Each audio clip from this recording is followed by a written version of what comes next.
Walt Disney ఈ పేరు వినని వాళ్ళు ఉండరు అంటే అతిశయోక్తి కాదు. అలానే వాల్ట్ డిస్నీకి ఈ ప్రపంచంలోనే విపరీతమైన ఫ్యాన్ ఫాలోయింగ్ ఉంది. అందుకే దశాబ్దాలుగా వాల్ట్ డిస్నీ వరల్డ్ థీమ్ పార్కులను సృష్టించి ప్రపంచవ్యాప్తంగా ఒక అట్రాక్టివ్ డెస్టినేషన్గా మారింది.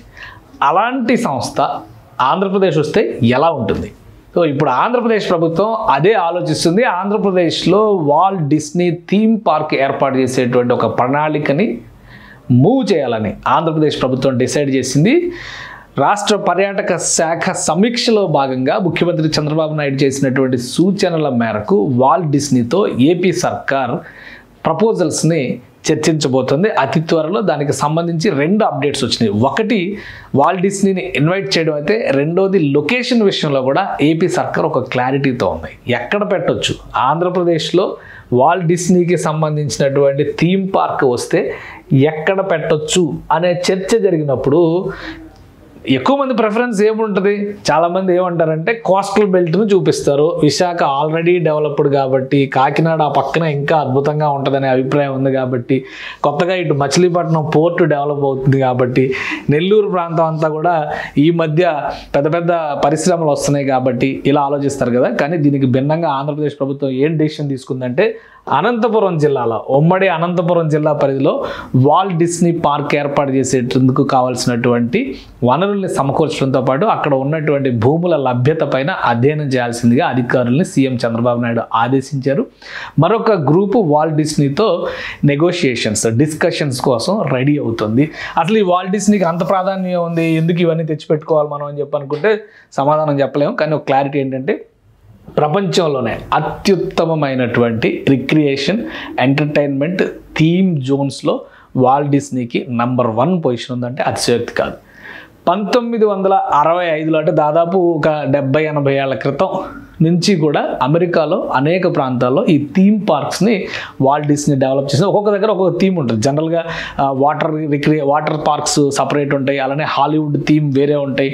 అక్కడ ఉండేటువంటి లోకల్ ఎకాలజీని, బయాలజీని దృష్టిలో పెట్టుకొని యానిమల్ పార్క్స్ డెవలప్ చేయడం, ఇవన్నీ కూడా వాల్ట్ డిస్నీకి ఉన్నటువంటి ప్రత్యేకతలు. వాటిని దృష్టిలో పెట్టుకుని ఇప్పుడు ఆంధ్రప్రదేశ్ ప్రభుత్వం, ఇది 1965లో అప్పట్లో ఫ్లోరిడాలో ఏర్పాటు చేసినటువంటి హెడ్ క్వార్టర్స్, అంటే ఆర్లాండోలో ఏర్పాటైనటువంటి మొదటి పార్క్కి సంబంధించినటువంటి మీటింగ్ దృశ్యం అనమాట. అప్పటి నుంచి దేశంలోనే కాదు, అంటే అమెరికాలో మాత్రమే కాదు, ప్రపంచవ్యాప్తంగా అనేక థీమ్ పార్క్స్ని డెవలప్ చేసింది. ఇది Hollywood theme park, Hollywood hotels, ఇలాంటి రిసార్ట్స్, అలానే సినిమాల్లో వాడినటువంటి సెట్టింగ్స్, అనేక అంశాలను ఇందులో మేళవిస్తూ డెవలప్ చేయడం అనేది చూడండి. సైఫై ఫిలిమ్స్కి సంబంధించినటువంటి దృశ్యాలు, వీటన్నిటిని కూడా ఒక కాంబినేషన్గా డెవలప్ చేయడం అనేది వాల్ట్ డిస్నీకి ఉన్నటువంటి ప్రత్యేకత. సో వాల్ట్ డిస్నీని ఆంధ్రాకి ఎందుకు ఆహ్వానించకూడదు అనేటువంటి విషయంలో రాష్ట్ర ప్రభుత్వం సీరియస్గా చర్చలు జరుపుతుంది. వాల్ట్ డిస్నీకి తమ ప్రతిపాదనలను పంపించడానికి సన్నద్ధమవుతుంది. అది అక్కడి నుంచి కనుక యాక్సెప్టెన్స్ వస్తే ప్రభుత్వ పక్షాన భూముల్ని రెడీ చేయడానికి అనంతపురం జిల్లా, అది ఉమ్మడి అనంతపురం జిల్లా అవుతుందా, ప్రస్తుతం ఉన్నటువంటి అనంతపురం జిల్లా అవుతుంది అనేది చూడాలి. అక్కడ లభ్యత ఉన్నటువంటి భూముల్ని అది ఒక అట్రాక్టివ్ జోన్గా చేయడం, ఎందుకంటే పక్కన కర్ణాటక కూడా సమీపం అవుతుంది. ఇటు తెలంగాణ నుంచి వెళ్ళాలన్నా కానీ 100-150 కిలోమీటర్ల డిస్టెన్స్లో, ఎందుకంటే బార్డర్కి నేను చెప్పేది హైదరాబాద్కి కాదు. సో ఈ డిస్టెన్స్లోనే రీచ్ అవడానికి అవకాశం ఉంటుంది. 3 రాష్ట్రాలకి మధ్య ప్రాంతం అవుతుంది అనేటువంటి ఒక ఆలోచన ఉంది.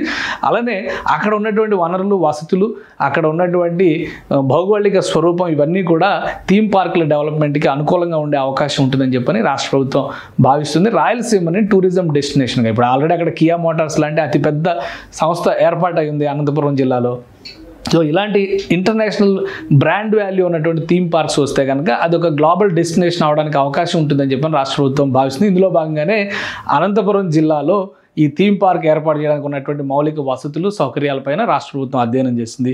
ప్రభుత్వం ఇచ్చే ప్రతిపాదనలపైన ఎలా రియాక్ట్ అవుతుందో వేచి చూడాలి. అలానే అసలు థీమ్ పార్క్స్ విషయంలో వాల్ట్ డిస్నీకి ఉన్నటువంటి స్పెషాలిటీస్, వాటికి ఉన్నటువంటి డిమాండ్ కూడా మనం చూద్దాం. ఇది వాల్ట్ డిస్నీ అఫీషియల్ వెబ్సైట్. ఇది ఎక్కడ వరల్డ్ వైడ్గా ఆల్ రిసార్ట్స్, హోటల్స్, వీటన్నిటికి సంబంధించినటువంటి డేటా ఇందులో ఉంటుంది.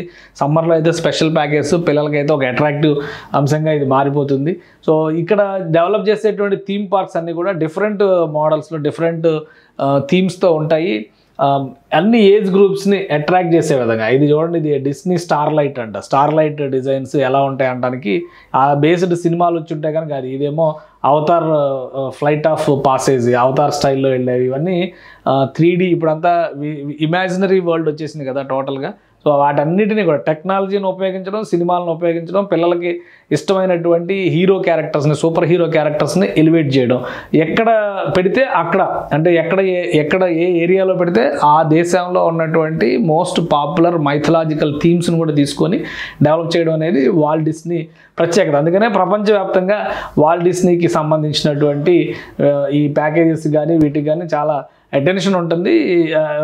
అలాంటి భారీ బ్రాండ్స్ మన దేశంలో అయితే ఖచ్చితంగా ఆంధ్రప్రదేశ్ ఒక అట్రాక్టివ్ డెస్టినేషన్ అవుద్దని మనం చెప్పొచ్చు. ఎందుకంటే అది 3 రాష్ట్రాల కోడలుగా ఉండేటువంటి ప్లేస్గా టికెట్స్ బుక్ చేసుకోవాలన్న ఆఫర్స్కి సంబంధించి, థీమ్ పార్క్స్కి సంబంధించి అన్ని డీటెయిల్స్ కూడా ఈ వెబ్సైట్స్లో ఉంటాయి. మనం వీటిలో చూస్తే కొంత క్లారిటీ వస్తుంది.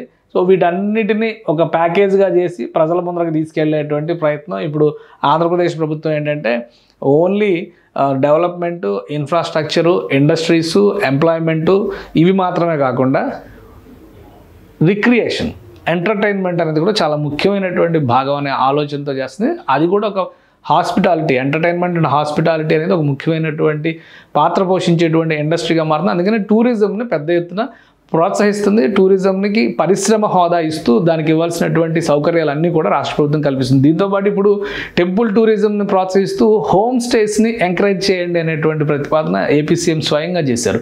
అంటే వివిధ దేశాలు లేదా వివిధ ప్రాంతాల నుంచి వచ్చేటువంటి వాళ్ళని వాళ్ళ ఇంట్లో ఉండడానికి అనుమతిస్తూ దానికి కొంత పేయింగ్ గెస్ట్ లాగా కొంత అమౌంట్ తీసుకునేలాగా ఇటువంటి హోమ్ స్టేస్ మోడల్ని కూడా డెవలప్ చేయండి. వెస్ట్రన్ కంట్రీస్లో ఎక్కువగా ఉంటుంది ఇది, మన దేశాల్లో చాలా తక్కువ ఇది. కానీ దాన్ని కూడా డెవలప్ చేయండి, దాన్ని కూడా ఎంకరేజ్ చేయండి అనేటువంటి ప్రతిపాదన ఏపీ సీఎం చేస్తున్నారు. అంటే టూరిజంకి అంత పెద్ద ఎత్తున ప్రాధాన్యం ఇస్తున్నారు.